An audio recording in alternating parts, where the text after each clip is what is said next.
Bienvenue à vous tous dans Viva Événement. Mesdames et messieurs, bonsoir. Bienvenue également à nos téléspectateurs des autres îles de l'océan Indien qui nous reçoivent grâce à Canal+. Avant d'entamer le journal, voici d'abord les titres. Désormais, les forces de l'ordre n'ont plus besoin de l'autorisation du bureau permanent de l'Assemblée nationale pour ouvrir une enquête sur les députés. Les députés qui entament la deuxième journée de la session extraordinaire ce jour. Les opérateurs touristiques de Nosy-Be lancent un appel de détresse pour sauver le tourisme local. Les opérateurs locaux se mobilisent pour faire sortir cette île de la zone orange en matière d'insécurité établie par les autorités françaises. Et dans l'actualité internationale, 600 soldats américains déployés dans l'Europe de l'Est par Washington pour assurer les pays voisins de Moscou. Barack Obama qui accuse la Russie de ne pas respecter les accords de Genève et brandit de nouvelles sanctions.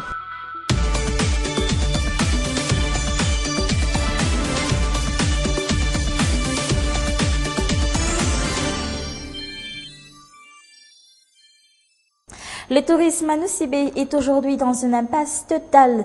Plus d'1 millier de personnes pourraient perdre leur emploi. Les opérateurs se mobilisent actuellement et demandent aux autorités françaises de faire sortir l'île au parfum de la zone orange en matière d'insécurité. Le récit de Marna Tunjaf. Le taux de remplissage des nombreux hôtels de Nosy-Be est aujourd'hui de 10%. Le silence règne dans ces hôtels. Ici, seulement 2 touristes étrangers y séjournent, au grand désespoir des propriétaires. Depuis les incidents du début octobre et les différentes attaques et agressions qu'il y a eu, en ce qui nous concerne, on cumule quasiment 350 nuitées qui ont été annulées. Des clients qui étaient, donc c'était toutes des commandes et des réservations fermes, des clients qu'il a fallu rembourser. C'est signe que, on s'en cache pas, Nosy-Be est sinistré. À l'origine du sinistre, ce drame qui s'est produit sur la plage d'Ambatlouk le 2 octobre 2013. Des ressortissants français y ont trouvé la mort. Ce n'est pas tout, il y a eu également l'attaque sur des touristes étrangers dans leur chambre d'hôtel. Des faits suffisants pour les autorités françaises de classer l'île de Nosy-Be zone orange en matière d'insécurité depuis le mois de janvier, soit déconseillé aux touristes français. Ce tour opérateur refuse à nous envoyer des clients à partir du moment où effectivement la bannière orange est déclinée sur Nosy-Be. Donc à partir de là, ils jugent, ces gens-là, que les risques sont encore trop importants. Les clients néanmoins qui arrivent chez nous sont principalement des clients qui viennent en direct et qui, après négociation, forcément financière, parce qu'on en est tous réduits à cela. Il faut savoir que comme il y a très peu de clients, tous les confrères, on est obligé de faire des remises importantes. Une mauvaise publicité pour le tourisme local et les conséquences sont énormes. De nombreux hôtels ont dû envoyer en chômage technique une partie de leur personnel. Ils ne sont rappelés que s'il y a des clients. Aujourd'hui, ces opérateurs français affirment que la situation est revenue à la normale à Nosy-Be. Pour les touristes, ils ont simplement demandé à ce qu'ils aient une photocopie de leur passeport et de leur visa touristique sur eux lorsqu'ils circulent sur Madar et sur Nosy-Be. Ça ne va pas constituer un frais pour que... Ah non, les touristes sont... Alors eux ils ont l'habitude. C'est même rassurant. C'est rassurant de savoir qu'il y a des contrôles. Ils nous le disent tous les jours, de voir qu'il y a de la police de partout, etc. Ils nous le disent tous les jours. Ces opérateurs français ne comprennent pas un tel acharnement des autorités françaises sur l'île de Nosy-Be. Il y a un mois de cela, l'Office régional du tourisme a même envoyé une lettre au Quai d'Orsay pour déclasser cette île de la zone orange, mais en vain. La demande est restée sans suite. Et on a vraiment vu un changement radical, vraiment radical. Des opérations coup de poing, des arrestations en bloc, de la gendarmerie partout. Donc, et la sécurité aujourd'hui est revenue. Il peut y avoir encore des petites... Nulle part vous aurez de sécurité. Voilà. Nulle part. Oui. Aujourd'hui, l'île de Nosy-Be est dans une impasse totale, car il n'y a pas que les opérateurs, ces chauffeurs de taxi, loueurs de voitures, artisans, guides touristiques, organisateurs d'événements ou encore commerçants sont aussi touchés par cette crise. Pourtant, d'ici quelques mois, une nouvelle ligne reliant Marseille à Nosy-Be sera mise en place par la compagnie Air Madagascar.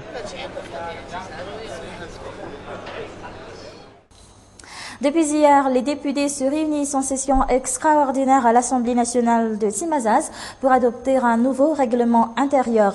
En parallèle, la loi organique fixant les règles relatives au fonctionnement de l'Assemblée nationale vient d'être promulguée par le président de la République. Les forces de l'ordre n'ont plus besoin de l'autorisation du bureau permanent pour ouvrir une enquête sur les députés.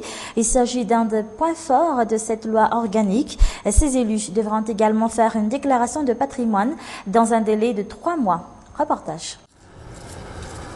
Les députés auront jusqu'au 18 juillet prochain pour faire une déclaration de patrimoine auprès de la Haute Cour constitutionnelle. La déclaration touche entre autres les biens acquis avant leur élection à Timazaz.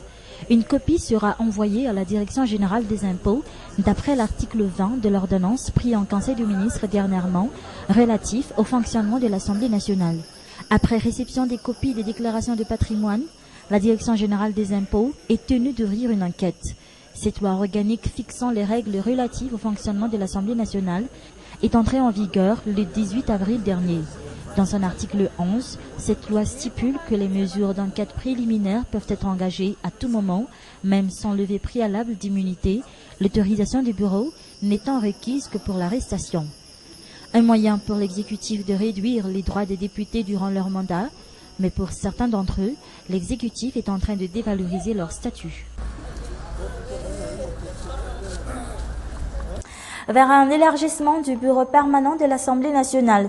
C'est aujourd'hui le projet de règlement intérieur concocté par les députés proches du président de la République. Et à cela s'ajoute l'augmentation du nombre des assistants parlementaires. Reportage de Mamboka Fidjanienne sur les images de Zahra Diansour. La plateforme pour la majorité présidentielle, la PMP, est la seule parmi les autres groupes parlementaires ayant des députés à l'Assemblée nationale à proposer un projet de règlement intérieur. Le VPM-MMM de Azanjananarville aurait élaboré ce projet de règlement intérieur, projet qui élargit le bureau permanent par la mise en place de 2 rapporteurs généraux et d'un 3e questeur. Ce dernier aura la charge de contrôler les activités du bureau permanent. Mais pour la PMP, pas question d'augmenter le nombre de vice-présidents à 12. Le 3e questeur sera en charge du contrôle et du suivi des activités du bureau permanent. Mais j'estime que 12 vice-présidents, c'est beaucoup. Le règlement intérieur définit en général le fonctionnement des députés, entre autres le nombre des assistants parlementaires.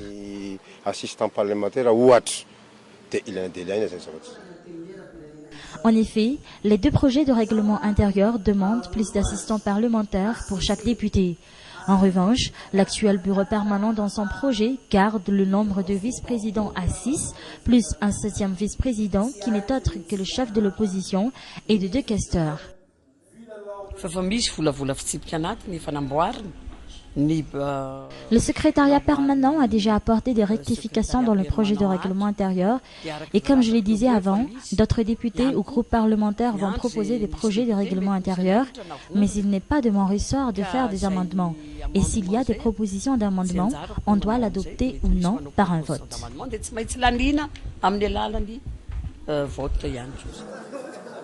Vers un élargissement du bureau permanent, comment cela va-t-il se réaliser ? Les vrais débats vont commencer à partir de demain en séance plénière, débats qui promettent d'être animés. Le district 92-20 du Rotary tiendra sa 18e conférence du 30 avril au 3 mai prochain à Anous. 488 Rotariens des pays composant ce district, dont 388 malgaches, vont y participer. Un événement qui donnera l'occasion aux membres de réaliser des actions sociales, actions qui touchent principalement plusieurs domaines, entre autres la santé, l'éducation ou l'accès à l'eau potable et la nutrition. La lutte contre la poliomyélite figure parmi les actions prioritaires du Rotary du district 92-20.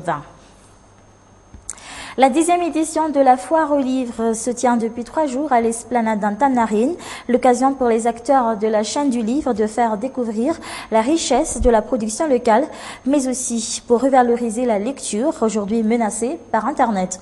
C'est un reportage de Harry Sariel sur les images de Yves Janel. Un espace dédié spécialement aux livres et à la lecture. Ici, les livres éducatifs remplissent les stands.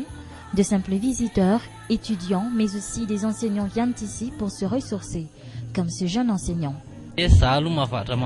J'ai l'habitude de faire de la lecture, car si les enseignants n'aiment pas la lecture, je pense que tout le monde connaît la suite. Il reste convaincu que les livres sont les meilleurs moyens d'approfondir ses connaissances, mais ils sont aussi faits pour se détendre. Nians en est convaincue. La preuve, elle arrive à lire un livre par semaine. J'aime surtout les romans, mais si je trouve des livres qui me sont utiles pour mes cours, je vais les acheter. Divers livres sur le bien-être ou encore des livres spirituels dédiés aux enfants, les visiteurs ont l'embarras du choix durant cette foire aux livres. Des livres en majorité écrits en langue étrangère.